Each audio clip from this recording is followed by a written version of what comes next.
Bismillahirrahmanirrahim. Assalamualaikum warahmatullahi wabarakatuh. Alhamdulillah, alhamdulillahi rabbil alamin. Wal aqibatu lil muttaqin wala udwana ila 'alal zalimin. Wa asyhadu an la ilaha illallah wahdahu la syarikalah wa asyhadu anna Muhammadan abduhu wa rasuluh alladzi la nabiyya ba'dah. Allahumma salli wa sallim wa barik ala sayyidina mursalin Muhammadin sallallahu alaihi wasallam wa ala alihi wa sahbihi ajma'in, amma ba'd. Raditu billahi rabba wa bil islami dina wa bi Muhammadin sallallahu alaihi wasallam nabiyya. Ma'asyiral muslimin rahimakumullah. Alhamdulillah atas izin Allah Subhanahu wa taala yang diiringi rasa syukur kita bisa selesai melaksanakan salat zuhur berjamaah di Masjid Al-Jabar.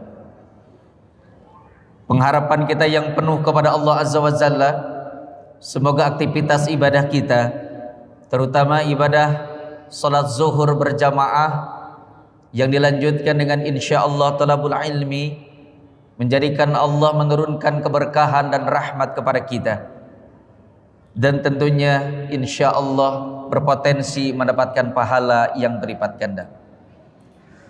Salawat dan salam semoga terlimpah curah kepada junjungan alam baginda Nabi besar Muhammad sallallahu alaihi wasallam, kepada para keluarganya, para sahabat-sahabat radhiyallahu taala ajma'in, kepada para tabi'in, tabi'it tabi'in, sampai kepada kita selaku umatnya yang insyaallah istiqomah dalam sunnahnya dan berhak mendapatkan syafaatul uzma kelak di yaumil qiyamah. Saudara-saudara kaum muslimin rahimakumullah, di dalam sebuah riwayat yang mana Rasulullah sallallahu alaihi wasallam menyebutkan ada dua makhluk Allah. Ada dua makhluk Allah yang akan mengejar kita. Siapapun itu, ada dua makhluk Allah yang akan terus mengejar kita. Dan hebatnya jamaah, apabila kita sudah dikejar dengan dua makhluk ini, demi Allah saya katakan tidak ada yang mampu untuk lari dari kejaran ini. Saya ulang lagi. Ada dua makhluk Allah, kata Nabi, yang apabila mengejar kita, kita tidak akan bisa lari dari kejaran itu. Nah, dua makhluk yang dimaksud adalah yang pertama rizki, yang kedua ajal. Dua makhluk ini akan terus mengejar kita. Tetapi jamaah, dari dua makhluk ini, yang pertama kali akan datang mengejar kita adalah rizki. Yang pertama kali mengejar kita adalah rizki. Setelah rizki selesai, baru makhluk Allah yang kedua yang namanya ajal akan datang menghampiri kita. Apa maknanya ini jamaah? Pertama, rizki yang akan mengejar kita. Sehingga Imam Asy-Syafi'i menyampaikan sebuah pertanyaan. Kenapa kita dibangunkan lagi oleh Allah setelah terlelap tidur? Mungkin kita jarang berpikir, kenapa setelah tidur kita dibangunkan lagi oleh Allah? Ternyata jawabannya dua. Satu, karena Allah sesungguhnya masih melihat diri kita banyak dosa dan kesalahan, sehingga Allah masih memberikan kesempatan kepada kita untuk bertobat. Faham ibu? Kita dibangunkan lagi oleh Allah, berarti Allah masih melihat kita banyak dosa, banyak kesalahan, sehingga Allah dengan maha baiknya memberikan kesempatan kepada kita untuk bertobat. Maka bersyukurlah kita kepada Allah yang mana sampai detik ini Allah masih memberikan taufik berupa kemudahan bagi kita untuk bertobat kepada Allah dengan meningkatkan kualitas amal ibadah kita. Semoga saja amal ibadah kita diterima oleh Allah Azza wa Jalla. Amin ya rabbal alamin. Alasan yang kedua, selain Allah memberikan kesempatan kita untuk bertobat, yang kedua, kenapa Allah masih membangunkan kita selepas kita tidur? Alasannya masih ada rezeki yang belum Allah berikan kepada kita. Ini penting. Masih ada rezeki yang belum Allah berikan kepada kita. Nah, ini jamaah yang hadir di sini ini kan masih bisa ngicep, ya, masih bisa ngarenghap. Itu bukan sekonyong-konyong tanpa ada maksud dan tujuan Allah menghidupkan kita. Masih ada rezeki yang belum Allah berikan, maka timbullah kesemangatan kita untuk mencari rezeki Allah. Jangan pesimis Bapak Ibu untuk rezeki Allah. Jangan pesimis. Ya, tidak perlu kita gunting dalam lipatan menjegal kawan seiring untuk mencari rezeki yang halal, yang haram susah katanya Pak. Tidak, sekarang gampang. Asal dekat dengan yang memberi rezeki. Ini rahasia juga nih untuk jamaah Masjid Al-Jabar. Ingin mendapatkan tambahan rezeki Pak, Ibu, ingin mendapatkan tambahan rezeki, begini kata Nabi, barang siapa yang hidupnya fokus untuk akhirat, awas, ini hadis dari riwayat Imam Ahmad dengan sanad sahih. Barang siapa yang hidupnya bertumpu hanya kepada Allah, tujuan utamanya Allah akhirat, maka Allah akan memberikan satu, kecukupan dalam hati, ketenangan dalam jiwa. Yang kedua, Allah akan mudahkan segala urusannya. Yang ketiga, Allah akan berikan rezeki tambahan saat Allah menulis pada 120 hari kita dalam kandungan ibu. Dan yang keempat, dunia akan menjadi budak kita. Syaratnya dunia menjadi budak kita, rezeki mendapat tambahan bonus dari Allah, diberikan keterangan batin. Syaratnya dahulukan dulu hak Allah. Prioritas kita akhirat. Wabtagi fima ataqallahu daral akhirah wala tansa nasibaka minad dunya. Tujuan kita akhirat, insyaallah dunya mah nuturkeun ibu-ibu.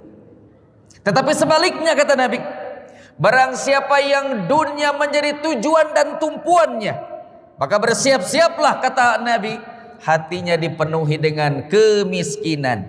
Sanajan hartana Bapak Ibu bro di juru, bro di pantau ngalayah teu kawadahan, uangnya banyak, sawahnya, kebunnya, tanahnya di mana-mana, mobilnya mewah, rumahnya luas, tetapi oleh Allah diberikan kesempitan dalam hatinya, dipastikan susah hidupnya. Kenapa? Dunia itu tujuannya. Yang kedua, bila dunia tujuannya, Allah bikin sibuk. Dia bikin sibuk dalam urusan dunia, capek urusan dunia. Pergi pagi, pulang pagi, mencari rezeki Allah, tetapi dia tidak mendapatkan berkah dari rezeki itu. Yang ketiga, Allah hanya memberikan rezeki sesuai dengan apa yang telah Allah tetapkan pada 120 hari dalam kandungan ibu. Dan yang lebih parah lagi, dia akan menjadi budak dunia. Sehingga Bapak dan Ibu tidak perlu deh kita risau dan gelisah masalah rezeki. Allah sudah menetapkan rezeki kita. Maka tidak perlu kita mencari rezeki dengan toh-tohan, ya, dengan menghalalkan segala cara, tidak perlu. Karena Allah menjamin rezekinya. Buktinya rezeki kita masih ada nih. Kita masih diberikan kesempatan hidup oleh Allah Azza wa Jalla. Nah, saat rezeki itu habis, baru jamaah datang makhluk Allah yang kedua yang namanya ajal. Coba lihat tuh, di pemakaman umum, saudara-saudara kita yang sudah meninggal duluan, itu rezekinya sudah habis, Bu. Rezekinya sudah selesai. Sekarang kita masih hidup, berarti masih ada rezeki yang belum Allah berikan. Ada satu riwayat,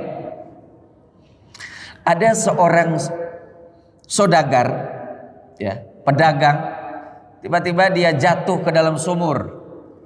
Dia tenggelam dalam sumur kurang lebih 3 hari 3 malam. Tidak ada yang menolong, Bapak Ibu. Qadarallahnya ada saudagar yang lain datang niat untuk mengambil air dari sumur itu. Ketika diambil air itu ternyata berat sekali. Pas dilihat ada orang, maka ditolonglah orang yang tadi itu. Kemudian qadarallahnya masih hidup, Bapak. 3 hari 3 malam kakeem kucai masih hidup. Lalu diangkat, dibersihkan, diberi air hangat dan diberikan air susu oleh saudagar yang menolongnya itu. Ketika diberikan air susu kemudian diminum oleh dia sampai habis, baru orang itu meninggal dunia. Itu menunjukkan bahwa kenapa Allah tidak mencabut orang yang tenggelam di dalam sumur padahal 3 hari 3 malam loh Pak Bu.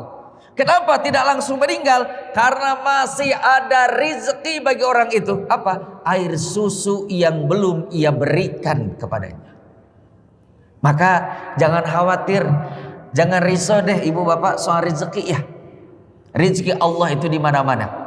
Tinggal kita dekat saja dengan yang memberi rezeki, yaitu Allah Azza wa Jalla. Nah, setelah habis rezeki datang yang kedua yang namanya ajal. Demi Allah saya katakan, apabila ajal sudah datang, kita mau lari kemana Bu? Mau lari kemana? Walaupun kita bersembunyi di balik benteng yang sangat kuat, di balik besi yang sangat kokoh untuk menghindari malaikatul maut, demi Allah kita tidak akan mampu. Kita tidak akan mampu Bapak Ibu. Contoh. Kalau rezeki kita telah habis, kita akan meninggal dunia. Misalkan kita akan meninggal di dunia di tempat B, sementara kita ada di tempat A. Kita ada di tempat A, rumah di tempat A, tapi takdir kita meninggal di tempat B. Bagaimana caranya? Sungguh Allah Maha Kuasa. Kita diberikan sesuatu yang membuat ada keperluan ke tempat B.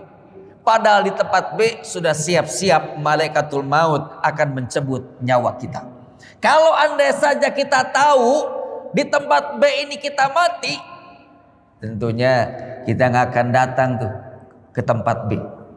Tetapi karena yang namanya azal, Allah mengatakan kuluman alaiha fan, kullu nafsin dha'iqatul maut. Setiap yang bernapas, setiap yang bernyawa pasti akan menemui hari akhir yang namanya kematian. Tapi mohon maaf Bapak Ibu, tentu yang hadir di sini tadi imam kita berdoa untuk mendapatkan husnul khotimah kan? Bapak Ibu kalau ingin husnul khotimah, mati dalam keadaan baik, kata Nabi, sungguh manusia akan dicabut oleh Allah ruhnya tergantung kebiasaan dia saat hidup. Kita meninggal dunia tergantung kebiasaan kita saat hidup. Misalnya kebiasaan kita senang berkumpul dengan orang-orang soleh, hadir majelis taklim, sholat berjamaah, kumpul dengan orang-orang yang beriman, dipastikan meninggalnya seperti itu. Tapi sebaliknya Pak Bu, kalau kebiasaannya mirip kartu, mabuk, zina, dipastikan matinya seperti itu. Nauzubillahi min dzalik. Maka saat datang ajal mencabut nyawa kita, kita tidak bisa lari kemana-mana. Nah, mumpung Allah berikan kesempatan bagi kita untuk hidup saat ini, yuk kita sama-sama tingkatkan amal ibadah kepada Allah.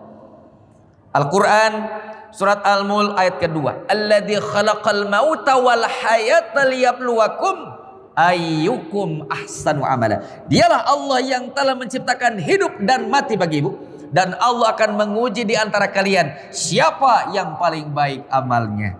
Maka kita masih hidup nih, besok lusa ibu bapak kita akan meninggal dunia.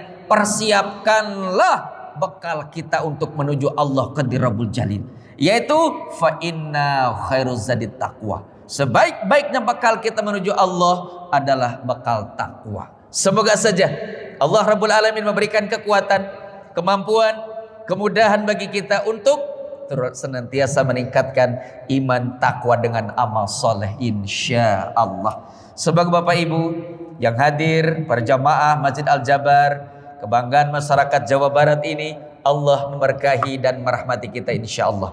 Mudah-mudahan saja Allah memberkahi dan merahmati kita. Semoga Allah pun menjadikan kita hamba-hamba Allah yang bertakwa. Terima kasih atas segala perhatian. Mohon maaf atas segala kekurangan. Subhanakallah wa bihamdik asyhadu an la ilaha illa anta astaghfiruka wa atubu ilaik. Barakallahu fikum. Wassalamualaikum warahmatullahi wabarakatuh.